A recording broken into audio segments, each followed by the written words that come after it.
Hello and welcome to the Chair Talks podcast. My name is Troy Appalter. I currently serve as the Chair of Staff Council. We're excited that you're joining us here today.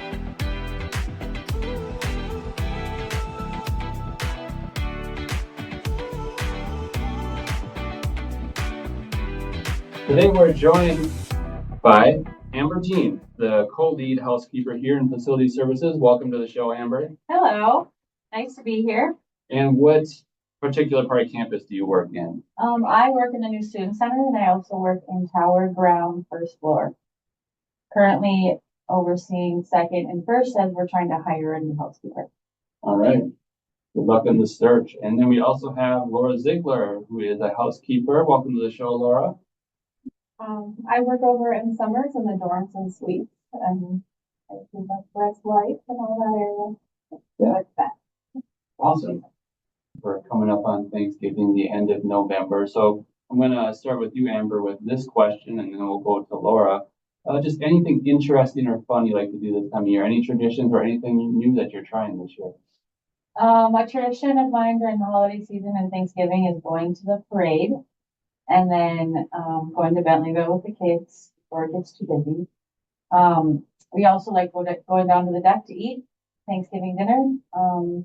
My dad used to always cook the meal, but he's passed away, so now it's up to me, and I don't cook much. So we're gonna go have the meal cooked for us. That is a great plan. So you're in Christian City of the North, Bentleyville, the deck, holiday meal. How about you, Laura? Anything you like to do this time of year? It is my youngest's birthday the day before Thanksgiving this year. Happy birthday. How old is she turning? She will be 12. Okay. We got her ears pierced for her Oh, birthday. fantastic. So it's pretty exciting for her. But we go to the in-laws and we'll celebrate her birthday and Thanksgiving together, and then we'll probably start kicking off the holiday season with Bethlehem. Okay. That was a fun time to do. Fantastic. Have you ever heard of Dunedinville? Oh. It's like Bentleyville, but cooler. Where's that? It's at my house. Dunedinville.org. Put in a selfless plug there. Okay. It's always the Sunday before winter solstice. Anywho, All right. back to you all.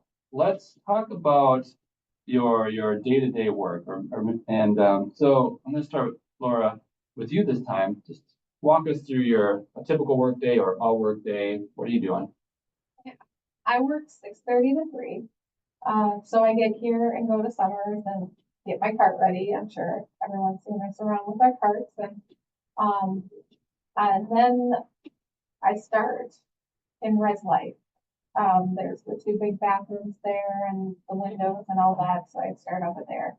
And then I check the suite lounges and the laundry room down in the basement. So there's a couple more bathrooms there. Then I start over in the dorms. We have the ground floor by the GDR. There's a couple bathrooms, and then if you go towards the student center, there's a few bathrooms back there as well. And then I work on third floor. So third floor, we have 3 different wings. Each wing has 2 big bathrooms, 2 stalls, 2 showers, and then a gender neutral bathroom in the middle. And they take up most of our day. Those just doing the one wing with 3 bathrooms could take an hour. Yeah. So it's very used, but it's where the students live. Yeah. And that's one of those things where I'm sure everyone appreciates a clean bathroom, even if they don't necessarily think like, wow, I appreciate that this bathroom is clean. So I'll just give a collective thank you for that work. The students are very good at things. Yes, I will say that. It's been wonderful to get to know some of the students in the dorm rooms there. They often show their appreciation. But a lot of the work we do is not really noticed until it's not done. It's missing. Yeah. So. Yeah. Amber, to you, similar or anything different about your day? Well, I started work at 5 in the morning. Okay. And I'm done at 1:30. I start my day in the new student center, collecting garbages in all the study spaces, the prayer room, just vacuuming, washing the windows, the doors. People like to put their hands on the doors, and I'm not sure why, but it keeps me having a job. Yeah. So, and then I clean the bathrooms in the new student area, and then I go over to the ground floor and I wipe down all the tables that the students sit at, eat, study, and whatnot. Vacuum the floors. I also do Mitchell, the auditorium and the lobby area, vacuuming and dusting and wiping down things and getting all the flies out of the windowsills and just those things that, you know, if you don't pay attention to detail, you probably miss them. Yeah. But and then I just go around and get all the bathrooms and sometimes go into the bathrooms a couple times during the day, depending on what happens in the bathrooms. Sure. Because being housekeepers, we run into a lot of fun, not so fun things. You talk about cleaning tables in there, and you were telling a fun story about this particular table when you first came in. You mind sharing your story about this table right here? This table right here, so I used to clean third floor tower and they first put this room together. I came in here one day and I said, you know, I'd really like to sit at this table and do something important.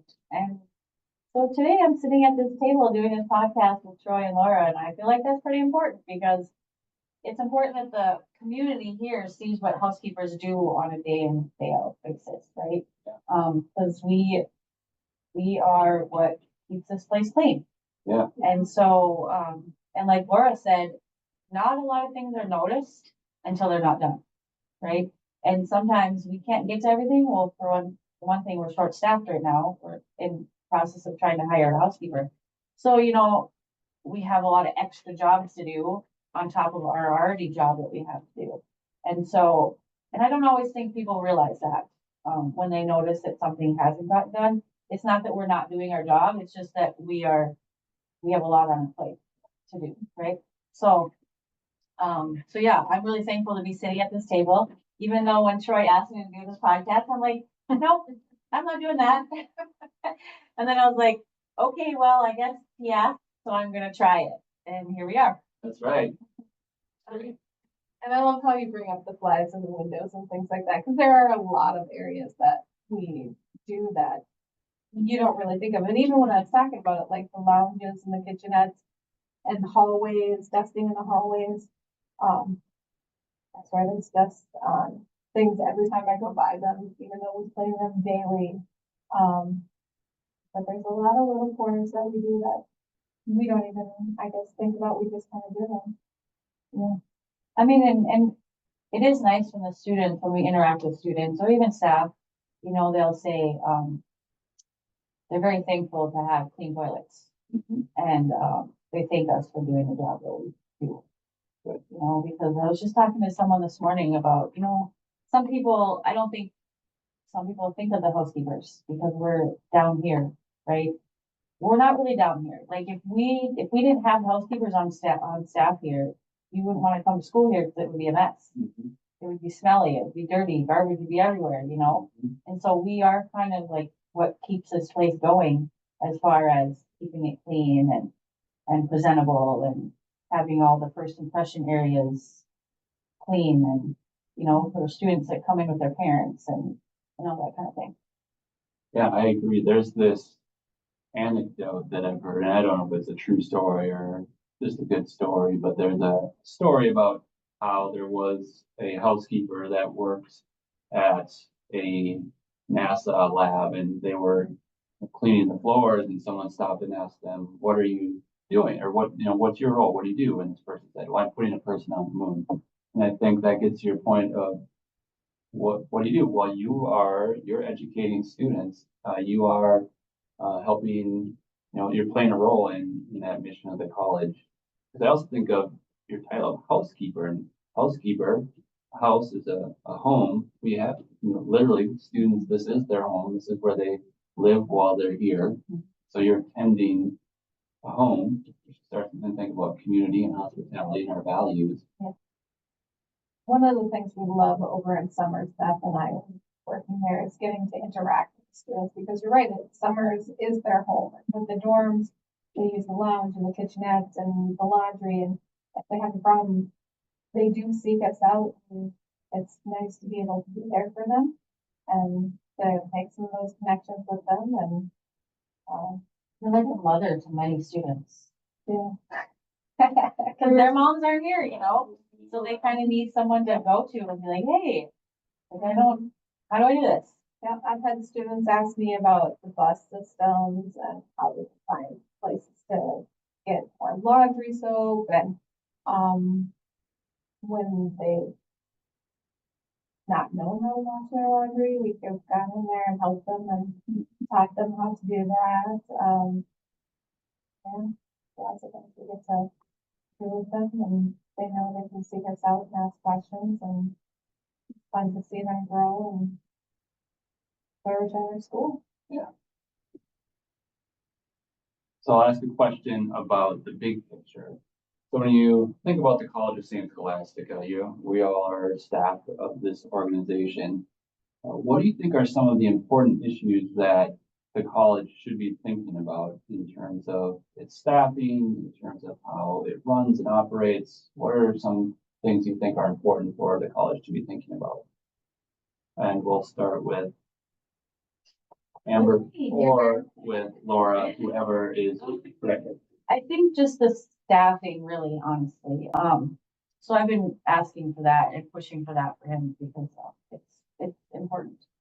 And then just, ongoing training of sorts, Yeah, it seems like it would be simple to be a housekeeper and clean and stuff, but there's always new ways of doing things, new products to use, new, whatever to keep up with life and all the illness that's going around and sickness and all that kind of stuff. So just ongoing training and what, another thing I miss too is having team bonding time together. Whether that's like during COVID, there was a time where we would all meet in the staff lounge and we'd make toast and have coffee and we would just sit at the table and talk about our day or our week or, what's going on in our life, Because sometimes when you're so spread out throughout the campus, you don't know what's going on with each other, and if you're gonna be a good team, you gotta be a team and like come together and talk to each other and share with each other what's going on. Right? It's important to stick together and teamwork makes the dream work. I absolutely agree with the adequate staffing and everything you said there. I think it's important to recognize that as we're growing our student body, the needs for cleaning and that are going to be greater too. And so, it's gotta remember that just puts more on us. And we love to clean and make sure the place is adequate, but more people makes more mess and it's hard to get to everything all the time. And I think as they're growing their numbers, as they're trying to do, which is wonderful, they have to remember that that's down for us as well. So it sounds like a emphasis on staffing and make sure you have the right human resources to do the job, as well as ensuring that folks have, training that they can develop, keep up to date on all the new developments in the field, and then also perhaps community building and team building opportunities to connect. I think those are I think they're pretty universal important to probably everyone here in terms of needs. All right, so I'm going to end with a fun question. Christmas City of the North Parade is coming up. If you could design your own float of any sort to put in the Christmas City of the North Parade, describe what it would look like.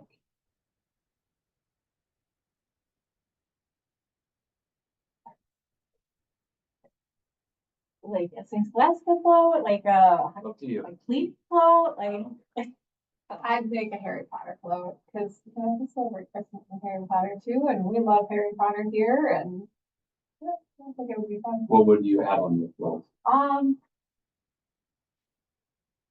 think of like those short minis with the big heads.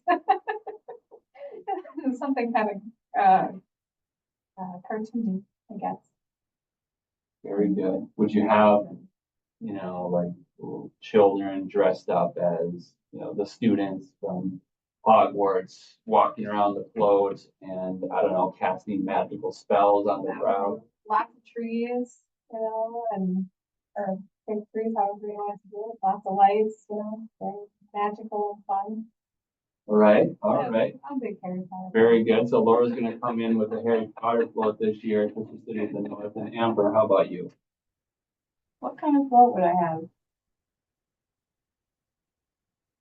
I think I would just have like a family float. Like, I'd have a fireplace on my float. I'd have a couch on my float. I would have just like big fuzzy warm blankets, and I just have my family on that float because Thanksgiving, Christmas to me is all about family and coming together and being together. And not that I have a lot of family left because I don't, but I could bring other people, that have become my family onto the float. But I think that's what I would want to advertise or whatever you're doing in the float and or in the parade is just togetherness, family. And I bring my dog too. I love it. A cozy float with some warm blankets, maybe a fireplace crackling. You got some maybe Bing Crosby playing on the record player, and you're hanging out with the family, maybe flipping cards or reading stories. I think that's great. Yeah, that's what my float would be. Sounds nice. Very good. Well, folks, that brings us to an end of this month's edition of the Chair Talks podcast. Thanks so much to our guests for joining us. If you want to be on this podcast, reach out. What are we going to do next month? I have no idea. It could be you. Viva St. Celeste. All right.